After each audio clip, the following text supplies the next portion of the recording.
To show the actual village Heritage Day just before we start. Rock and roll, nice. So we have been trying to do this for a little while, Claire. I know it was November 2013. You opened your doors here. Yeah. Was there a plan? Was there a sense of this is going to work, or were you petrified? Or I was nervous, but I was quite like. Look, when we opened, it was very quiet. The village, like there was very little going on. I did get a lot of people saying you're mad. So it has changed a lot over the years, but yeah, no, I think I was pretty young, so probably, naive. But no, it's gone amazingly. So.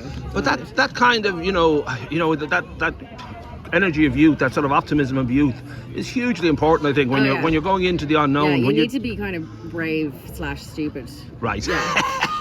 And I think as you get older, you get a little bit less brave and a little bit less stupid. So. Was there a point that you kind of realised that this is all right, this is going to work? Because I think a massive turning point obviously was great, and it built steadily over the years and like really became part of the community. And I love Delgany. I just love it so much, and like we know everyone, and it's just it's just a massive part of the business is the community. But COVID really changed the business. Right, obviously when we opened the second one in Greystones, that was before COVID, and that was fantastic, and it was like it's really nice to have a foothold in Greystones, and we have a great kitchen down there as well, so we use it to produce a lot of stuff. And and the Scary was a big leap as well, because that's a whole COVID, new right. Because COVID, we really blew up over COVID, and then it actually didn't really go away, which was amazing. And then we were like, well, let's roll another one out and see what happens. Your life took a dark turn when you met young Kevin, and that has sort of almost made a full circle, because you're not only in the beautiful Bear Paw, but you're next door as executive chef. Yeah,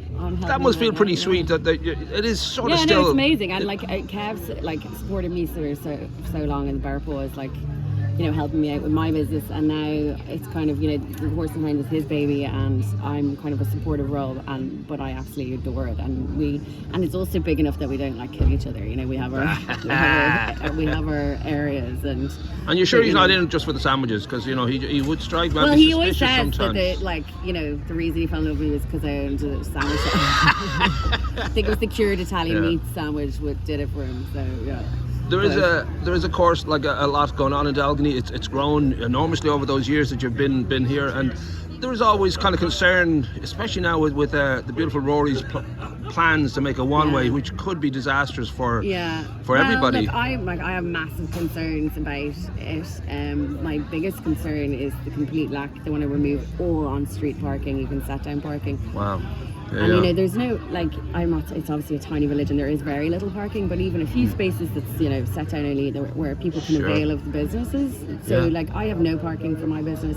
There's two private car parks that are owned by private businesses, so you can't rely on them. They could they could close their gates. They could it's not up to them to supply myself, Charlie's, the shop, there's the pharmacy. Like we all have, so it's just it's not feasible. So and the cul-de-sac to me just seems like such a blissful, look easy. How beautiful it is when people are able to not get run. And you kind of think that it isn't. The idea is just an access for 90% of the people who come through the town. Exactly. It's ridiculous when a brand new road is 2 minutes away, 100%. Going to exactly the same place. Yeah. Look, it would create a village centre, which Delgany is kind of lacking at the moment, and it would create, it